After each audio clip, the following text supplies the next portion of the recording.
The following is an encore presentation of Everything Everywhere Daily. In 1475, Michelangelo Buonarroti was born in Caprese, Italy. Over the next 88 years, he left a legacy of paintings and sculptures unlike any artist before or since. His art shaped the city he came from, the era he lived in, and eventually the entire world of Western art. Today, the works he created are some of the most treasured and valuable artworks in the entire world.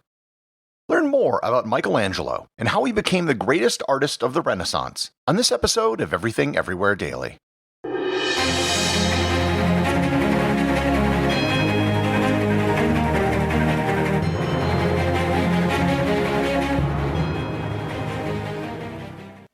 This episode is sponsored by NerdWallet. Nerds! When it comes to general knowledge and history, you know I've got you covered. But who do you turn to when you need smart financial decisions? If your answer is NerdWallet, then you're absolutely right. And if it's not, let me change your mind. The nerds at NerdWallet have spent thousands of hours researching and reviewing over 1,300 financial products. And they have the tools you need to make smarter financial decisions. Looking for a credit card? Go beyond the basic comparisons, filter for features that matter to you, and read in-depth reviews. Ready to choose a high-yield savings account? Get access to exclusive deals and compare rates, bonuses, and more. House hunting? View today's top mortgage rates for your home sweet home. Make the Nerds your go-to resource for smart financial decisions. Head to nerdwallet.com/learn more. NerdWallet. Finance smarter. Disclosure: NerdWallet Compare Incorporated, NMLS 1617539. This episode is brought to you by Wondery's American History Tellers. In early 1607, 3 ships carrying over 100 English settlers landed on the shores of what is now Virginia, where they established a colony they named Jamestown. But from the start, internal strife and infighting threatened the colony's survival. Wondery's American History Tellers takes you into the events, times, and people that shaped America, its values, struggles, and dreams. In the latest series, after their arrival, the English colonists quickly established a fort, but their quest for wealth and status soon led to conflict with Virginia's native people and the powerful Powhatan. Violence, disease, and starvation would soon follow, leaving the colony on the edge of collapse. Follow American History Tellers on the Wondery app or wherever you get your podcasts. Listen to all the episodes ad-free and get early access to the latest season on Wondery Plus. Start your free trial today in the Wondery app, Apple Podcasts, or Spotify. The full name of the man who was the subject of this episode is Michelangelo di Ludovico Buonarroti Simoni. However, for the rest of this episode, I'm just going to refer to him by the name which everyone knows him, Michelangelo. Michelangelo was born in 1475 in the town of Caprese in Tuscany. Shortly after his birth, his family moved back to the city which had been their home for several generations, Florence. There are times in history when a person, a time, and a place all come together perfectly, and this is one such case. Michelangelo was unquestionably an artistic genius who just so happened to live in the one city in the world which spawned an artistic and intellectual movement at the exact same time that movement, the Renaissance, came into full bloom. While Michelangelo was far from the only great artist from Florence during this period, it was as if the lenses of geography, art, and history all focused their beams so they could hit this one person. Michelangelo's family was not rich, but they were also not poor. His father did have some financial problems, which is why he was in the town of Caprese when he was born and not in Florence.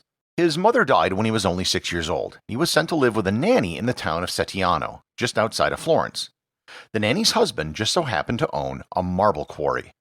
It was here that he developed a love of marble and where he learned how to shape the stone with a hammer and chisel. He was later sent to Florence for his education, in which he seemed to show absolutely no interest. He eventually secured an apprenticeship with a local artist by the name of Domenico Ghirlandaio. Ghirlandaio was a master fresco painter, a skill that Michelangelo would certainly use later in his life. Here I should explain more about just how important Florence was to the world of art at this time. Florence in the late 15th and early 16th century was like Vienna in the late 18th century for classical music, or what Silicon Valley is to technology today. Florence was the place to be for art. And if you don't know art very well, let me put it in a way that you might understand. All of the namesakes of the Teenage Mutant Ninja Turtles lived and worked in Florence sometime around this period. Michelangelo quickly found success. At the age of 14, he was being paid by Ghirlandaio, which was almost unheard of for an apprentice. The de facto ruler of Florence and the premier patron of artists, Lorenzo de' Medici, then invited Michelangelo to live at a room in his palace. Michelangelo participated in the informal Platonic Academy of Florence, where philosophers and intellectuals of the era would congregate to discuss ideas. At the age of 15, he started to create works that made people take notice. He began carving marble reliefs. One of his first works was the Madonna of the Steps. It's not at the same level as his later work, but you can tell that there is an immense talent there, and that this wasn't the work of a normal 15-year-old. Unfortunately, Lorenzo de' Medici died in 1492, and there was a religious revival in Florence which resulted in Michelangelo leaving for several years. He bounced around Venice and Bologna working on small art projects before returning to Florence in 1495 at the age of 20. Here he got caught up in a scandal when he created the sculpture of St. John the Baptist for one of the lesser members of the Medici family. The Medici made Michelangelo rough up the sculpture a bit so it looked like an ancient Greek statue that was dug up so they could sell it for more money. The scam was discovered, but the statue's buyer, Cardinal Raffaele Riario, was so impressed with the work that he invited Michelangelo to Rome. It was here that he was commissioned by a French cardinal to create a Pieta. A Pieta generically is an image showing Mary cradling the body of Jesus after he was taken down from the cross. Michelangelo finished the sculpture in 1499 when he was only 24 years old. It was immediately seen as one of the greatest sculptures of all time. In my opinion, this is Michelangelo's greatest work. It's on display at the Vatican inside of St. Peter's Basilica, and seeing this sculpture is worth visiting St. Peter's all by itself. Creating this at the age of 24 was like Orson Welles making Citizen Kane when he was 25, or Mary Shelley writing Frankenstein at the age of 18, or Prince's first album, where he wrote, produced, arranged, and played every instrument on every song at the age of 19. One thing I should note about the Pieta is that in 1972, a deranged Australian geologist by the name of Laszlo Toth attacked the statue with a geologist hammer, shouting, "I am Jesus Christ, I have risen from the dead." He hit the statue 15 times, knocking Mary's arm and nose off. They did a masterful restoration of the sculpture, and you can now barely tell that there was any damage ever done to it. If you go to see the Pieta in person, and you should, this is why you will find it behind bulletproof glass. With the Pieta under his belt, Michelangelo was now getting bigger commissions. He returned to Florence in 1501 and was given the commission to create a sculpture for the Florence Cathedral. It was originally designed to be one of 12 sculptures with an Old Testament theme. The subject Michelangelo chose for the sculpture was the biblical King David. He was given a gigantic block of marble purchased the year he was born and had gone unused. He was given the contract at the age of 26 over many other older, more well-established sculptors. He spent 2 years working on it, and the final product was 5.17 meters or 17 feet tall. It was so good that it was moved to a prominent position outside the Palazzo Vecchio, which was the Florence City Hall. And it remained there from 1503 to 1873, when it was moved indoors to its current location at the Galleria della Accademia. With these two major wins, he began to get more and more attention, and more contracts for smaller projects. In 1505, however, he got the attention of the man who was probably the biggest patron of art there could possibly be in Italy, Pope Julius II. Julius wanted Michelangelo to build a massive tomb for him that would have 40 statues, and he wanted it done in 5 years. The problem was that Julius wanted Michelangelo to do a whole bunch of other stuff which took his focus away from the tomb. The two fought constantly, and Michelangelo even left Rome for a spell and returned to Florence. In 1508, Julian asked Michelangelo to paint a fresco on the roof of the Sistine Chapel. I previously did an entire episode on the Sistine Chapel, so I'm not going to go into too much detail, but Michelangelo basically got permission to paint his own vision rather than what the Pope originally wanted, and the result was the ceiling of the Sistine Chapel. It took him 4 years to complete, and it was finished in 1512. Your assignment for this episode is to go and watch the 1965 film The Agony and the Ecstasy. Charlton Heston plays Michelangelo, and Rex Harrison plays Julius II. I checked, and it is available to rent on Amazon Prime, and I highly recommend it. Soon after the completion of the Sistine Chapel ceiling, Julius II died in 1513 without his tomb being completed. In 1513, Michelangelo was now 38 years old, and already had a first-ballot Hall of Fame career. He could have never made another thing in his life and still have gone down as one of the greatest artists of all time. Julius's replacement was Leo X, who just so happened to have been the son of his former patron, Lorenzo de' Medici. He was commissioned to continue working on the tomb of Julius, which he did for several years until politics got in the way.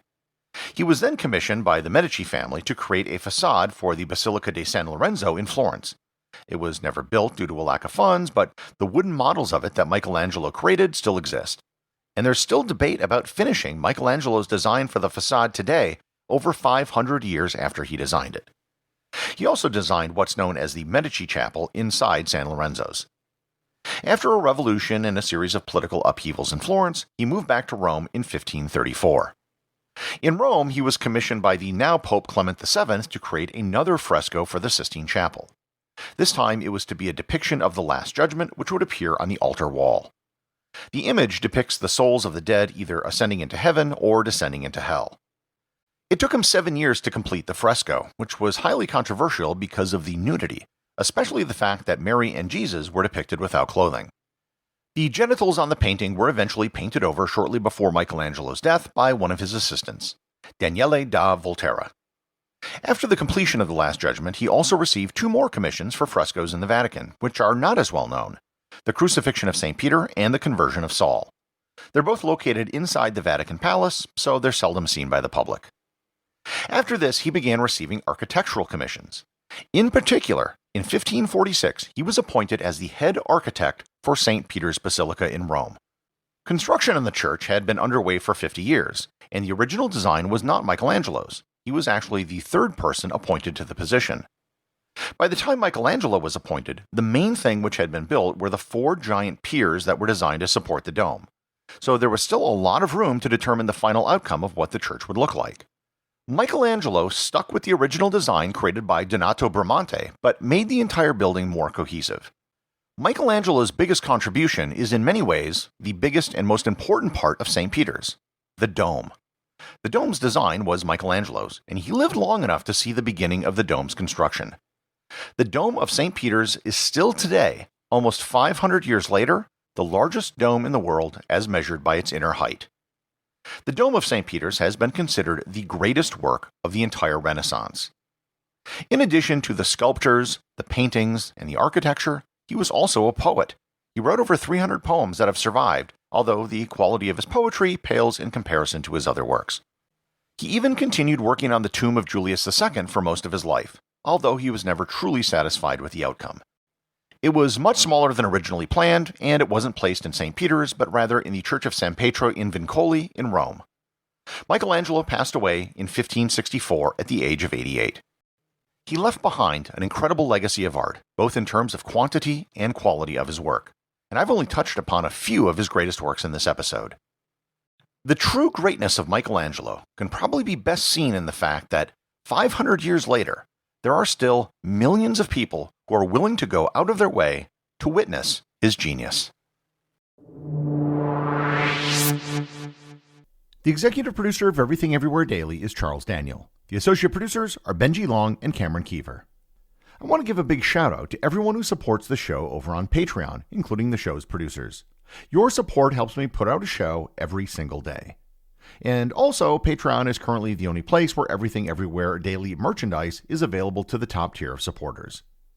If you'd like to talk to other listeners of the show and members of the Completionist Club, you can join the Everything Everywhere Daily Facebook group or Discord server.